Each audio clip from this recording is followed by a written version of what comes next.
Oi pessoal, meu nome é Marina e eu tô aqui para apresentar meu seminário em nome do PET-CC.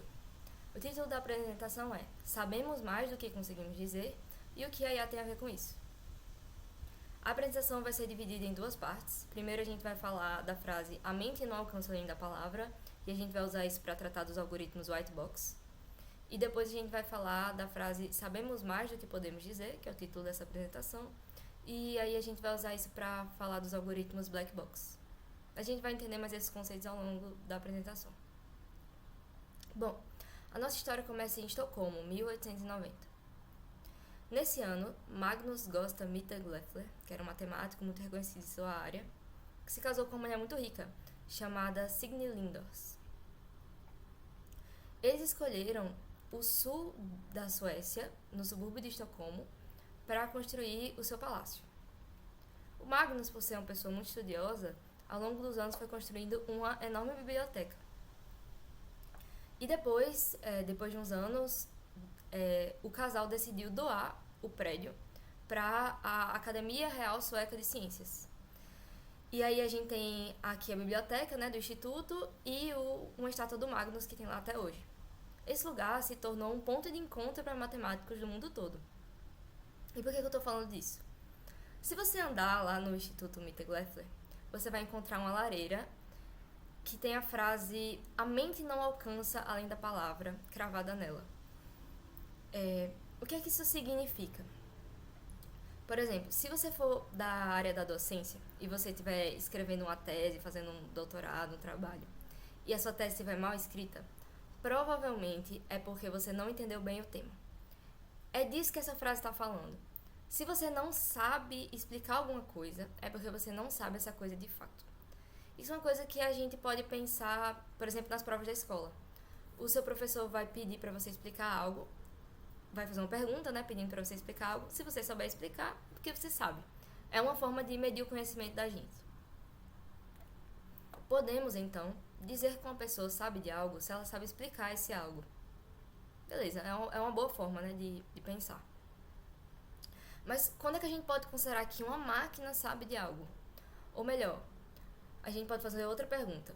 O que é uma máquina inteligente? Se a gente for olhar no dicionário, a definição de aprender é adquirir conhecimento a partir de estudo, instruir-se ou adquirir habilidade prática em alguma coisa. Já a definição de inteligência diz que é a faculdade de conhecer, compreender e aprender, capacidade de compreender e resolver novos problemas e conflitos e de adaptar-se a novas situações. Eu gostei mais da definição de inteligência do que da definição de aprendizado, então a gente vai usar a definição de inteligência aqui. Vamos começar pensando numa calculadora, para falar, já que a gente está falando de máquinas, né? Será que uma calculadora é inteligente? A calculadora tem capacidade de compreender e resolver novos problemas, porque conforme a gente vai colocando operações novas e contas novas, ela vai resolvendo esses problemas. E ela se adapta a novas situações, de certa forma, né? Porque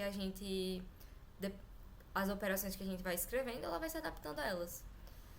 Mas eu não acho que uma calculadora é inteligente, ainda mais quando a gente pensa naquelas calculadoras mecânicas que existiam antigamente. E essa calculadora digital não é tão diferente dela. Eu não acho que esses objetos são de fato inteligentes.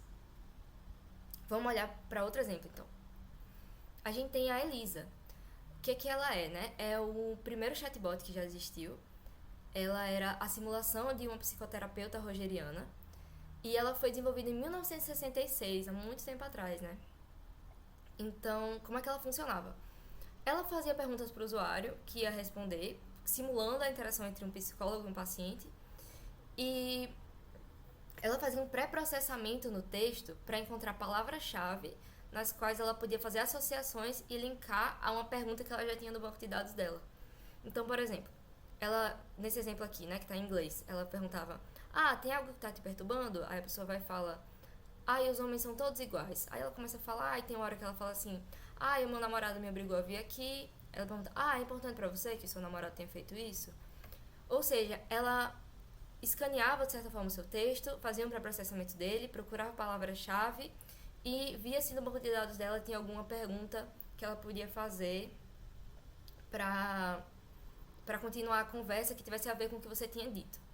Era isso que ela fazia. Então, ela tinha capacidade de compreender, de certa forma, o texto, E ela resolvia os problemas, ou seja, as frases que você enviava, né? Ela sempre mandava algo que fosse correspondente.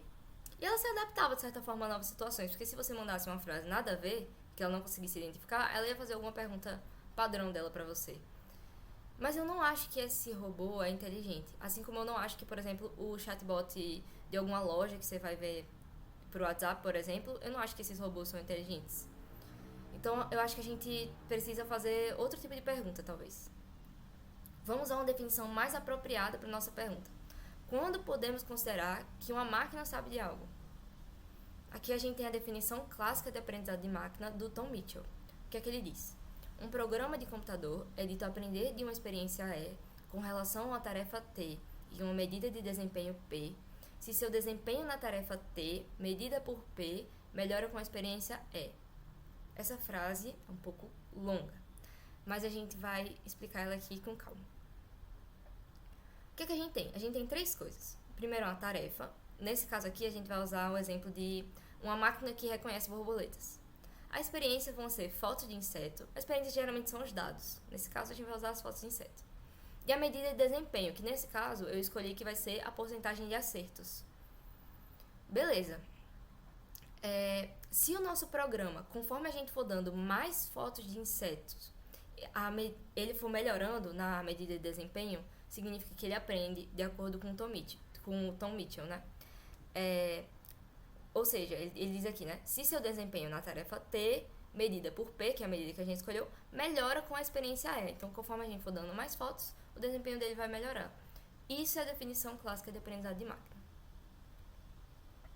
Então, vamos olhar aqui para um algoritmo de aprendizado de máquina, um dos mais simples, para a gente ver se esse algoritmo se encaixa na definição do Tom Mitchell e se a gente acha que ele é inteligente, né?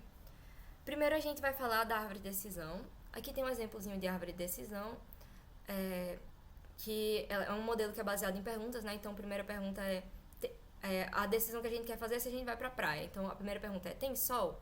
Não, se não tiver sol, não vou pra praia. E assim a gente vai fazendo perguntas pra chegar em um resultado. Não parece um algoritmo de aprendizado de máquina, mas a gente vai entender melhor como ele funciona. Primeiro, a gente tem que falar um pouquinho de terminologia. Primeira coisa, conceito de atributos versus variável-alvo. Considerando que a gente tem uma base de dados, por exemplo, essa aqui, que poderia ser a base de dados de um hospital. A gente tem idade, sexo, peso, manchas, temperatura, número de internações e se a pessoa está doente ou saudável. Que é o diagnóstico, né? Supondo que eu quero fazer uma máquina que prevê o diagnóstico da pessoa, a minha variável-alvo, ou seja, o que eu estou querendo prever, vai ser o diagnóstico. Isso é uma coisa que você escolhe. Eu poderia estar pegando todos os outros dados da tabela, inclusive o diagnóstico, e querendo prever, por exemplo, o número de internações. Isso é algo que a pessoa, o programador que está criando esse modelo, vai escolher. Enquanto os atributos, também chamados de X ou features, representam os dados de entrada, são o que a gente vai colocar no modelo. Ou seja, e aí a variável-alvo, né, que também é chamada de Y ou label, vai representar a saída desejada. Agora a gente vai falar do conceito de treino e teste. O que é que isso significa, né? Supondo que a gente tem essa base de dados aqui, que foi dada por um hospital, por exemplo, a gente quer fazer um modelo que consiga prever o diagnóstico do paciente.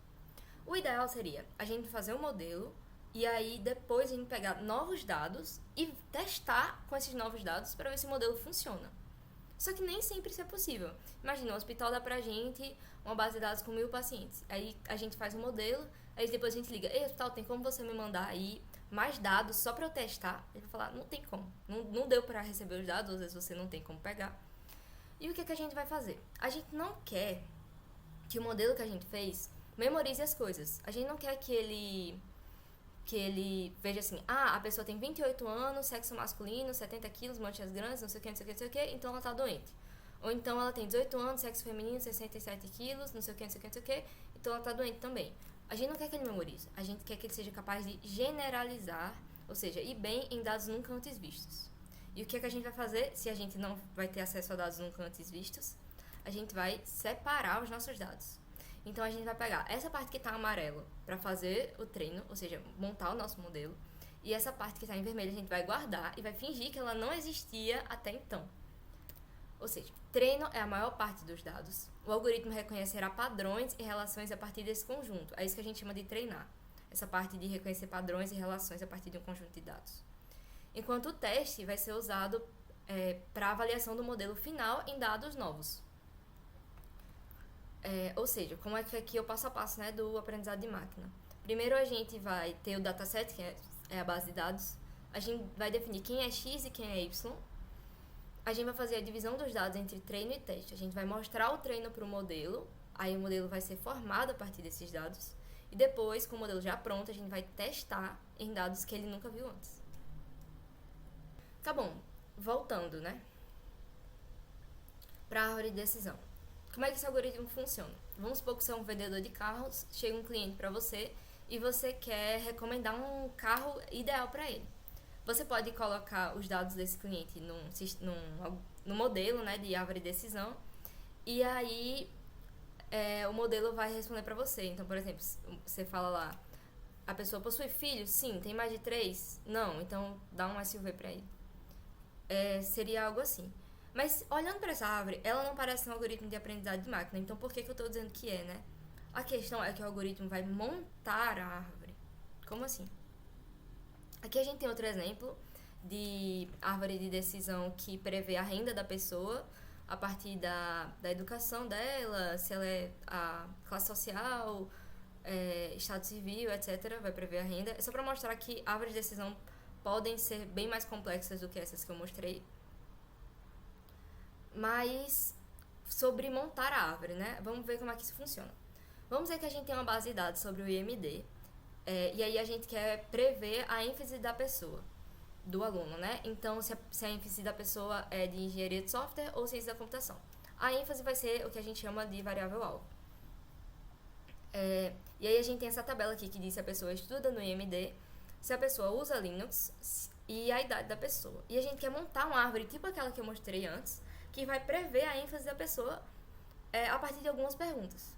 Se eu fosse fazer essa árvore, eu não ia saber qual pergunta fazer de início, de modo que eu conseguisse adivinhar a ênfase da pessoa sem ter que ficar fazendo pergunta. Estuda no IMD e usa Linux e tem idade de 50 anos. Então a ênfase dela é essa. Eu não quero fazer isso. Mas é difícil encontrar as perguntas certas na hora certa. E é assim que esse algoritmo funciona. Vamos ver, e aí a gente vai chegar numa árvore mais ou menos parecida com essa aqui, que está do lado direito da tela, né? Vamos lá. Primeiro passo, dividir os dados. Então, os amarelos vão ser os que a gente vai usar para treinar, e esses dois em vermelho eu vou deixar guardadinho para a gente usar no final. Beleza, a gente já separou aqueles dados, né? Treino e teste. Vamos começar com a pergunta se a pessoa estuda no IMD e ver o que acontece. Se a pessoa estuda no IMD, se a resposta for sim, a gente vai ter 3 pessoas de engenharia de software e uma de computação. Enquanto se a pessoa não estuda no IMD, 2 de computação e uma de engenharia de software. Se a gente for olhar para usa Linux, a gente vai ter essa divisão que está aí na tela, né? Se a pessoa usa, a maioria de ciência da computação e só uma de engenharia de software. E se a pessoa não usa, todo mundo de engenharia de software. Beleza, a gente tem aqui as 2 perguntas que a gente poderia ter feito, né? Quando a gente olha para usa Linux, a gente pode ver que a divisão foi mais pura. Como assim? O sonho desse algoritmo, a cada pergunta, é que ele pudesse perguntar só uma coisa e os dados já estarem divididos praticamente ao máximo. Ou seja, eu queria fazer uma pergunta e já saber a ênfase da pessoa. Só que não dá pra fazer isso. Então eu quero fazer a pergunta que divida os dados de forma que eles fiquem mais separados possíveis nas classes que eu quero adivinhar. Nesse caso, as classes seriam engenharia de software ou ciência da computação. Então, quando a gente pergunta se a pessoa usa Linux, quando a resposta é não, de um lado só tem gente de engenharia de software. Do outro lado, tá bagunçado, tem gente das 2 ênfases, né? Se a pessoa estuda no MD, dos 2 lados fica bagunçado. Do lado que é o sim, tem gente das 2 ênfases, e do lado que é o não, também tem gente das 2 ênfases. Eu quero fazer uma pergunta que já me ajude. Quando eu pergunto se usa Linux, a pergunta já me ajuda a, de um lado, só tem engenharia de software. Então já está perfeito. Nesse caso, a divisão é mais pura. É assim que esse algoritmo funciona. Se você tem interesse em saber um pouco mais sobre isso, você pode pesquisar sobre índice Gini e cálculo de entropia, mas a gente não vai entrar muito a fundo disso. É assim que ele funciona. Ele vai vendo quais perguntas vão sendo e a partir disso ele vai montar a árvore. Se a gente for fazer isso aqui, a gente vai ter que a nossa árvore vai ficar assim. Nem foi necessário a coluna de estuda no EMD. E aí a gente chegou nessa árvore aqui. Vamos ver o que acontece com ela. Bom, agora a gente vai testar com aqueles dados que eu reservei lá no início, aqueles dois que a gente guardou. Vamos ver, na primeira linha, né? A pessoa usa Linux? Sim, essa pessoa usa Linux. A idade dela é menos de 40 anos? Sim. Então a ênfase dela é ciência da computação. Beleza, funcionou para o primeiro teste. Agora vamos testar de novo. A pessoa, no segundo caso, né? A pessoa usa Linux? Não. E a pessoa, nesse caso aqui, é de engenharia de software, né? Mas aqui estaria dizendo que é ciência da computação. Então ele falhou no segundo teste. A gente vê que não foi bom, né? 50% de acerto é uma nota bem ruim, mas vamos considerar que a nossa tabela tinha menos de 20 registros e a gente só usou 2 para testar. Se a gente tivesse colocado mais dados, a nossa árvore com certeza teria ficado melhor, porque a árvore teria se moldado a dados mais fidedignos da realidade e aí os testes com certeza seria melhor. Então a gente pode ver que esse algoritmo encaixa naquela definição do Tom Mitchell, que é o desempenho na tarefa, medida por P, que é a medida que a gente escolheu, né, que seria a porcentagem de acertos, melhora com a experiência. Se a gente tivesse dado uma tabela maior, o desempenho com certeza melhoraria. E árvores de decisão são usadas na vida real, apesar de parecer um pouco besta. Mas elas funcionam sim. E a árvore de decisão é o quê, né? Ela é um algoritmo que a gente chama de white box, ou caixa branca. Também chamados de sistemas orientados ao conhecimento, objetivam a criação de estruturas simbólicas compreensíveis por humanos. Então, a gente consegue ver a cada passo dela quais foram as decisões que ela tomou para chegar na conclusão na conclusão final dela, né? Outro exemplo de algoritmo white box é o algoritmo da Naive Bayes, que ele usa probabilidade e fórmulas matemáticas basicamente para chegar a previsões. Esses algoritmos são compreensíveis para seres humanos. Então, recapitulando, a gente falou lá do Instituto Mittag-Leffler, que fala a mente não alcança além da palavra, falamos do conhecimento de inteligência, vimos se isso se aplicava à calculadora e à ELISA, a gente viu que sim, apesar de não achar que essas máquinas são inteligentes. Vimos a definição do Tom Mitchell e falamos um pouquinho de árvore de decisão. A árvore de decisão tem tudo a ver com essa frase, né, do a mente não alcança além da palavra. Se você não sabe explicar, é porque você não sabe daquela coisa. É uma boa forma de medir se a gente sabe de algo, mas eu não sei se eu consideraria esses algoritmos verdadeiramente inteligentes. Isso é um debate filosófico que pode gerar muitas conversas, né? Beleza, agora a gente vai para Budapeste, 1891. Nesse ano nasceu um cara que ele é o que a gente vai chamar de polímata. O polímata mais famoso do mundo é o Leonardo da Vinci. Eles são pessoas que sabem de muitas áreas do conhecimento, entendem de muita coisa. O Da Vinci sabia de pintura, escultura, medicina, matemática, física. Aqui no Brasil a gente tem o Mário de Andrade e o Santos Dumont também, que são polímatas. Mas eu tô falando desse cara aqui, que é o Michael Polanyi. Ele sabia de economia, física, química, matemática, literatura, filosofia. Mas ele ficou muito conhecido pela frase "sabemos mais do que conseguimos dizer", que ficou conhecido como o paradoxo de Polanyi. Tem muita chance dele não ter dito essa frase de verdade, mas é o que é a sumarização do livro dele, A Dimensão Tácita. O que é que ele fala nesse livro? Todo o processo de conhecimento sempre envolve uma dimensão não formalmente expressa, que vai além daquela em que o conhecimento pode ser explicitado por palavras. Ou seja, tudo que a gente faz tem um pedacinho dessa coisa que a gente não consegue explicar. É uma dimensão tácita, não formalmente expressa. Algumas coisas que a gente faz que a gente não consegue explicar: andar, reconhecer alguém, falar, dirigir, intuição, criatividade, julgamento. Se desse para explicar como dirige, só com palavras, não seria necessário fazer autoescola. Iam dar uma apostila pra gente, a gente ia ler, a gente, beleza, sei dirigir, e ia sair dirigindo por aí. Então, como é que você reconhece alguém? Como é que você explica como você reconhece o rosto de alguém? Você olha pra uma pessoa e aí você segue um passo a passo ou é algo que já vem em você? Como é que você anda? Não dá pra explicar essas coisas. Existe uma dimensão tácita muito forte em todas essas atividades. Mas existem outras coisas que a gente consegue explicar.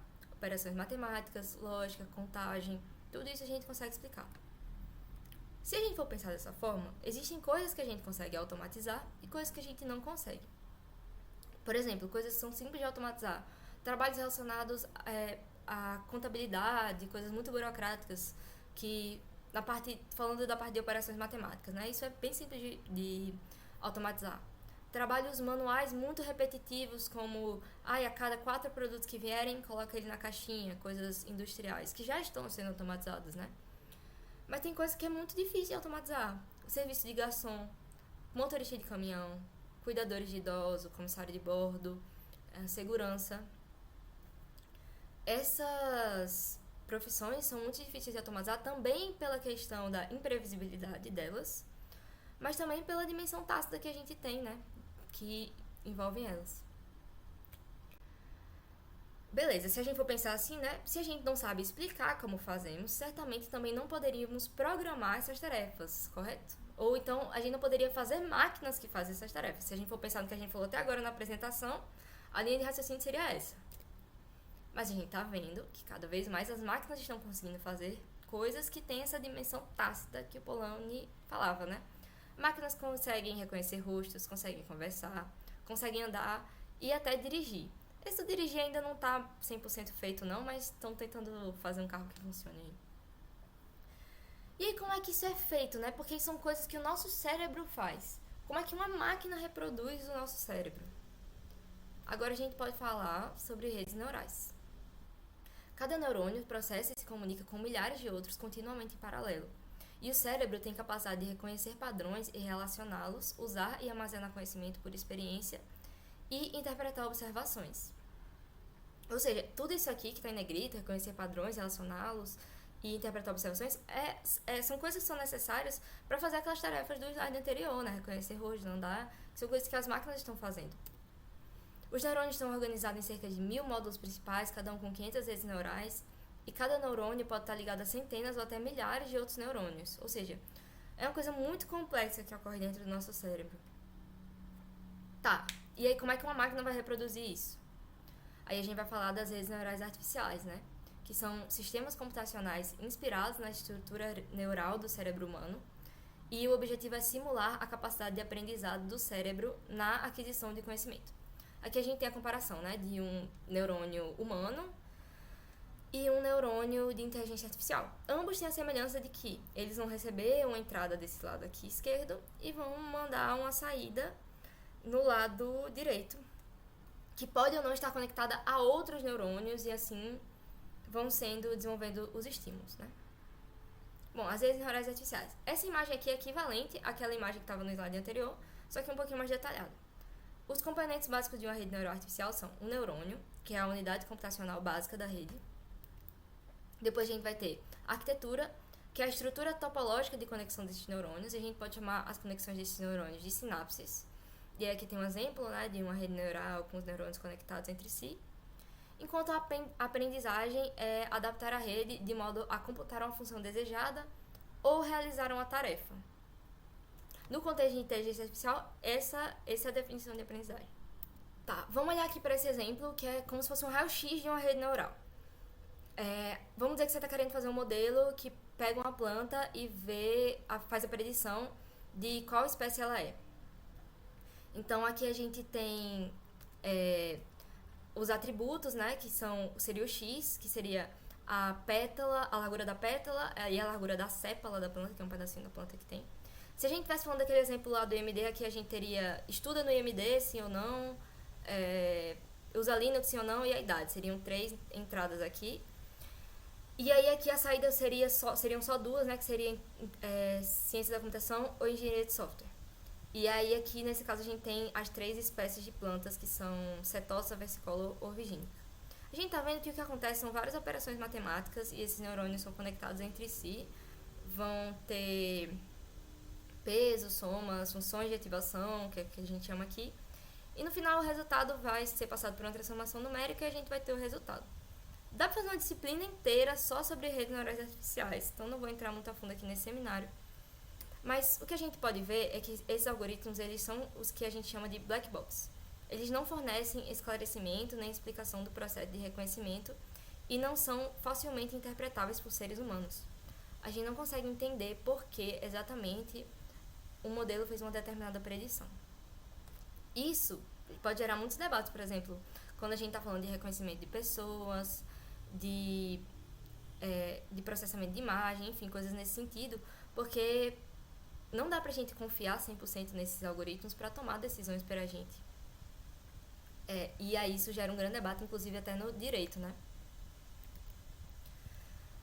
Recapitulando, a gente falou do Michael Polanyi, do seu paradoxo, das profissões que a gente pode ou não pode automatizar. A gente falou também das máquinas que estão conseguindo fazer coisas que têm essa dimensão tácita de conhecimento, do Polanyi, de como as máquinas reproduzem coisas que só o nosso cérebro teoricamente poderia fazer, e os algoritmos black box, que tem tudo a ver, né?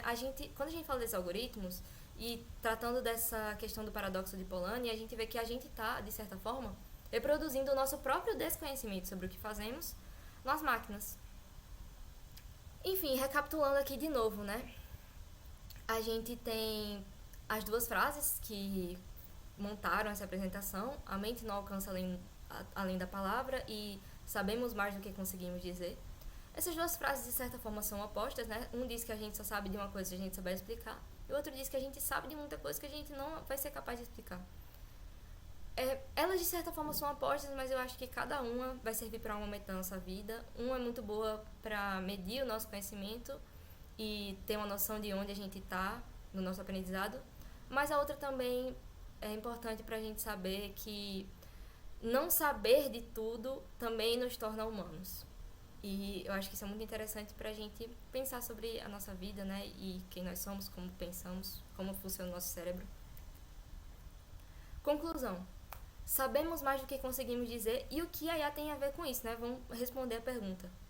A IA é uma das coisas que mostra o quanto o nosso próprio saber pode ser inexplicável.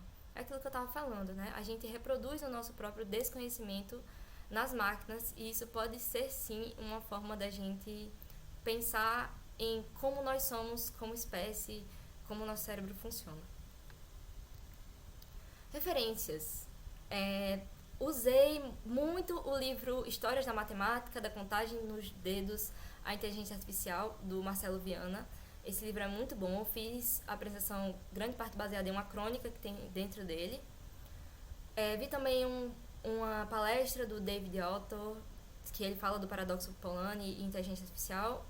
O próprio livro do Polanyi, né, A Dimensão Tácita. E a Kate Facelli, que ela fala de inteligência artificial. É isso, muito obrigada.